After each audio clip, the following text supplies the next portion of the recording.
Video केवल सामान्य जानकारी के लिए है। कोई भी दवा लेने से पहले डॉक्टर से सलाह अवश्य लें। अगर कोई वीडियो देखकर दवा लेता है तो वह खुद जिम्मेदार होगा। धन्यवाद।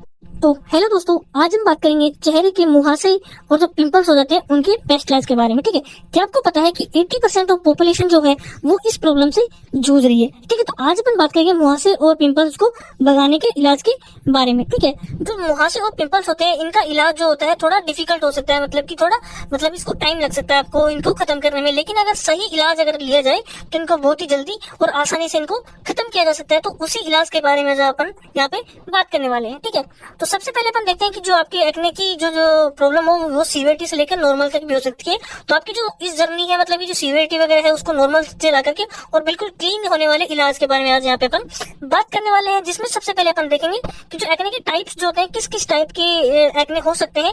तो इसमें होता है ओपन। ठीक है, ओपन जो होते हैं जिसमें इसका जो माउथ जो खुला हुआ होता है वहाँ पे आपको ब्लैक हेड जिनको बोलते हैं वो आपको दिखेंगे। उसके बाद में क्लोज। ठीक है, क्लोज में क्या होगा कि छोटी सी आपको फुंसी टाइप में दिखेगी, लेकिन उसका जो माउथ होता है, मुंह होता है, वो खुला हुआ नहीं होता, बिल्कुल बंद होता है। ठीक है, पेटल्स के बारे में आप देखेंगे तो इसकी थोड़ी ज्यादा स्वेलिंग इसके अंदर मिलेगी। उसकी वजह से क्या होता है उसमें रेडनेस भी आ सकती है। ठीक है, और अब जो पेटल्स है इस फॉर्म में कन्वर्ट हो जाएगा पोस्टल में, जब उसके अंदर पस क्रिएट हो जाती है वो फिर पस्टूल के अंदर कन्वर्ट हो जाता है। ठीक है, उसके बाद में अपन देखेंगे कि मल्टीपल्स अगर बढ़ जाते हैं, ठीक है, तो यहाँ पे इसकी जो साइज होती है थोड़ी और बड़ी हो जाती है, वो फिर नोडुल का रूप ले सकती है। और यहाँ पे अगर कोई ज्यादा स्वेलिंग हो जाती है, ठीक है, किसी वजह से अगर आप उसको पिंच का प्रेस कर देते हैं, दबा देते हैं, उस वजह से क्या होता है वो फूट करके और सिस्ट का रूप ले सकती है, जिसके अंदर आपको ज्यादा स्वेलिंग हो सकती है। तो माइल्ड, मॉडरेट से लेकर के सीवियर की जो मुहासे और पिंपल्स होते हैं उनके ट्रीटमेंट के बारे में आज अपन बात करने वाले हैं। ठीक है, तो इस डायग्राम से आप इजीली समझ सकते हैं कि जो ब्लैक हेड्स होते हैं वो एक नॉर्मल चीज है, लेकिन सिस्ट और नोडल्स वाली अगर आपकी प्रॉब्लम है तो वो एक सीवियर प्रॉब्लम है। ठीक है, तो इन सभी के इलाज के बारे में अपन यहाँ पे बात करने वाले हैं। तो सबसे पहले अपन बात करेंगे इसके कोजेस की, क्या कि ये होते क्यों है, चेहरे पे पिंपल्स और जो मुहासे है वो क्यों होते हैं। ठीक है, तो सबसे पहले आती है हार्मोनल चेंजेस। ठीक है, हार्मोनल चेंजेस से कब कभी हार्मोनल चेंजेस अपनी बॉडी में होते हैं। एक तो जो प्यूबर्टी वाली जो उम्र होती है, ठीक है, जो प्यूबर्टी वाली मतलब कि जब आप टीनेजर की अवस्था में जब लगते हैं तो उस समय आपकी बॉडी में हार्मोनल चेंजेस होते हैं। ठीक है, या फिर जो मेंस्ट्रुअल साइकिल होता है उस टाइम पे आपको हो सकता है, या फिर जो प्रेगनेंसी जो होती है उस केस में भी आपको जो हार्मोनल चेंजेस होते हैं तो उसमें भी आपको ये मुहासे और पिंपल्स वाली प्रॉब्लम देखने को मिल सकती है। तो बात आती है कि जो हर कोई व्यक्ति जो प्यूबर्टी वाली एज से गुजरता है तो उसको मुहासे और पिंपल्स वाली प्रॉब्लम का सामना करना पड़ सकता है। तो इसीलिए 80% ऑफ पॉपुलेशन इस प्रॉब्लम से सामना करती है। ठीक है, तो उसके बाद में जो कारण है वो है एक्सेस सेबम प्रोडक्शन। ठीक है, जो आपकी ग्लैंड होती है जिससे जो ऑयली जो मटेरियल निकलता है उसको बोलते हैं सेबम। ठीक है, तो ऑयली मटेरियल ज्यादा अगर ऑयल प्रोडक्शन हो रहा है तो उस वजह से भी आपको कील मुहासे हो सकते हैं। Cloud pores. ठीक है, जो अगर कहीं पे क्या होता है जैसे मिट्टी यहाँ पे अपन बाहर गए, मिट्टी यहाँ पे जम गई, उसके बाद में अगर वहां पे क्या होता है स्किन अगर उसके ऊपर आ गई तो वो क्या होती है फुंसी का टाइप ले लेती है। ठीक है, उसके बाद में है बैक्टीरिया। ठीक है, बैक्टीरिया मतलब की जो प्रोपियोनी बैक्टीरियम एक्ने जिसका नाम होता है उसी बैक्टीरिया की वजह से भी एक्ने हो सकते हैं, उसका नाम ही एक्ने छिपा हुआ है। अब ये कैसे होता है जैसे कोई ओपन कोई वो है, ठीक है, ओपन वाउंड है तो उसके अंदर क्या रहेगी बैक्टीरिया अपनी बॉडी पे नॉर्मली ये बैक्टीरिया अवेलेबल होता है, किसी के जो स्किन होती है उस पर अवेलेबल होता है। जब भी स्किन की आपकी कोई यहाँ पे अगर कोई ब्लैकहेड जमा होती है तो बैक्टीरिया अगर इसके अंदर घुस के फिर ये क्या करता है इसके अंदर अपनी मल्टीप्लीकेशन करता है, बहुत ज्यादा साइज अपने को बढ़ा देता है। जब भी क्लोज होती है, बंद होती है, तो उसके अंदर क्या होता है फिर ये इन्फेक्शन जनरेट कर देता है, जिससे की वजह से आपको एक्ने वाली प्रॉब्लम हो जाती है।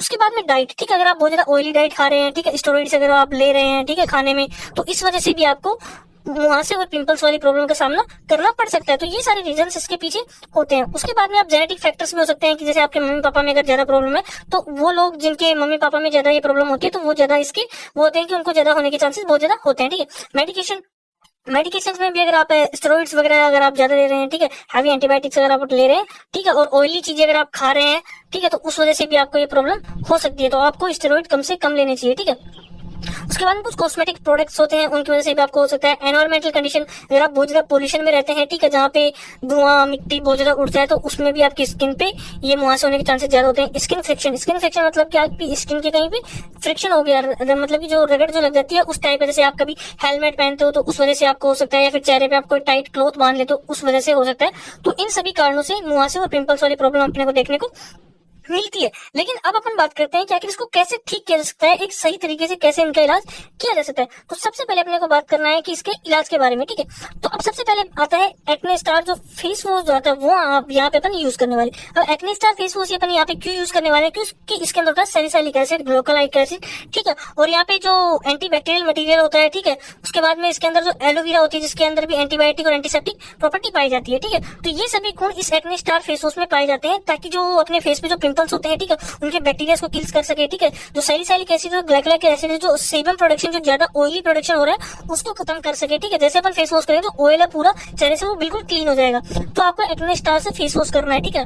अब फेस वॉश करने के बाद में आपको क्या करना है, एक्ने स्टार जो जेल आती है, जिसके अंदर होता है क्लिंडामाइसिन, जो एंटीबायोटिक है, जो कि बैक्टीरिया वहां पे प्रेजेंट है, ठीक है, वहां उनको खत्म करेगी और अदर बैक्टीरिया की ग्रोथ होने से रोकेगी, ठीक है। निकोटिनामाइड जेल जो है, जो कि नियासिनामाइड मतलब कि विटामिन B3 का ही एक फॉर्म है, जो क्या करती है, वहां पे जो रेडनेस जो है, ठीक है, जो पिंपल्स के अंदर जो रेडनेस होती है, इन्फ्लामेशन, जो सूजन होता है, उसको कम करने के लिए, उसको खत्म करने के काम में आती है। तो क्लिंडामाइसिन जो निकोटिनामाइड जेल है, जो एक्ने स्टार के नाम से आपको मार्केट में मिल जाएगी, ये सबसे बेस्ट आपके लिए होने वाली है मुहासे और पिंपल्स को खत्म करने के लिए। तो सबसे पहले आपको फेस वॉश करना है, उसके बाद में एक्ने स्टार जेल का यूज करना है, ठीक है।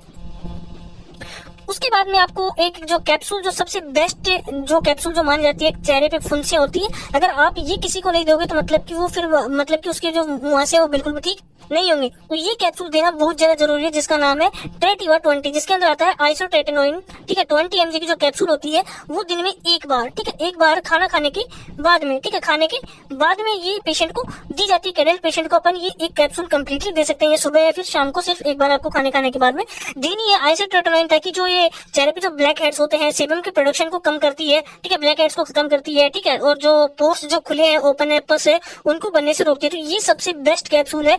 अगर आप ये नहीं दोगे तो पेशेंट के जो मुहासे और पिंपल्स है वो बिल्कुल भी ठीक नहीं होंगे। तो ये देना सबसे ज्यादा जरूरी है, ठीक है। उसके बाद में जो कैप्सूल इवियन 400 आती है, विटामिन ई, ठीक है, विटामिन ई की कमी से भी मुहासे और पिंपल्स के अपने को हो सकते हैं। तो विटामिन ई क्या करती है, जो उसके चेहरे पे जो क्या करती है, जो कि इन्फ्लामेशन है, ठीक है, रेडनेस है, ठीक है, ये उनको कम करती है और विटामिन की कमी को पूरा करती है। जो कि विटामिन ई होता है, इसको एक विटामिन मतलब कि ब्यूटी विटामिन इसको बोला जाता है, कि जो कोई भी स्किन केयर में ये काम आती है, बालों के लिए, चेहरे के लिए, इस विटामिन ई की कैप्सूल को बहुत ज्यादा यूज किया जाता है। तो इवियन 400 की जो कैप्सूल होती है, उसको एक कैप्सूल को दिन में एक बार, ठीक है, एक बार आप कभी भी ले सकते हैं। अगर आप ट्रेटिवा को सुबह देते हैं तो आप इवियन 400 को शाम को ले सकते हैं, या फिर ट्रेटिवा को आप शाम को लेते हैं तो इवियन 400 को आप सुबह ले सकते हैं, ठीक है। आपको खाना है तो ये दोनों कैप्सूल्स आपको एक एक टाइम खानी होती है, जिससे कि आपके चेहरे की जो एक्ने है वो इंटरनली आपकी बॉडी के अंदर से जो ब्लड है, उसके अंदर से जो इन्फेक्शन है, टॉक्सिक मटेरियल्स है, उनको क्लीन कर सके, ठीक है, जिससे कि आपको एक्ने धीरे धीरे होना बंद हो जाएंगे। उसके बाद में जो ब्लड के अंदर जो प्रॉब्लम हो रही है, ठीक है, जो ब्लड के अंदर जो इन्फेक्शन है, टॉक्सिक मटेरियल्स है, उनको साफ करने के लिए आपको ब्लड प्यूरीफायर चाहिए, ठीक है। ब्लड प्यूरीफायर में आप नीम वाला ब्लड प्यूरीफायर लेंगे, ठीक है। नीम वाला जो ब्लड प्यूरीफायर होता है वो एक्नेस के लिए सबसे बेस्ट माना जाता है, ठीक है।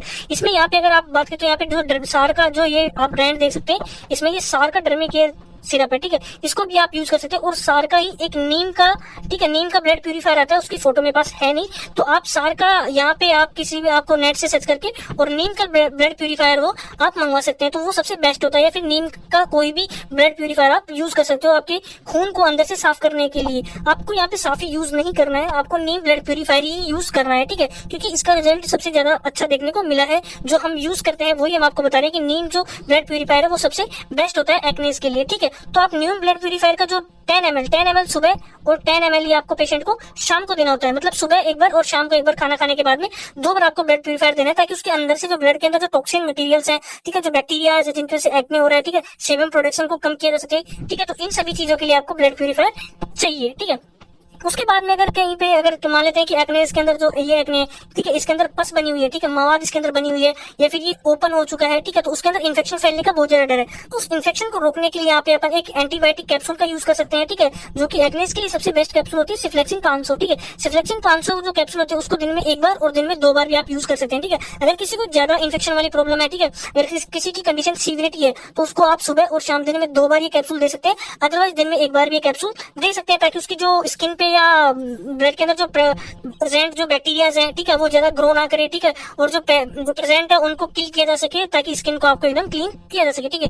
इतना अगर आप ट्रीटमेंट लेते हो तो जो मुहासे और पिंपल्स है वो 100% रिमूव हो जाएंगे धीरे धीरे करके। एक वीक में ही आपको मतलब कि 50% से ज्यादा रिजल्ट आपको देखने को मिलेगा और 15 से 20 दिन के अंदर ये कम्प्लीटली 100% सही हो जाते हैं, ठीक है। तो अगर इतना आप ट्रीटमेंट किसी को देते हो तो 100% उसके जो मुहासे और पिंपल्स होते हैं वो बिल्कुल ठीक हो जाएंगे। अगर आप ये ट्रीटमेंट यूज कर चुके हो तो कृपया हमें बताइए। अगर आपका कोई क्वेश्चन है तो आप हमें कमेंट में लिख के बता सकते हैं।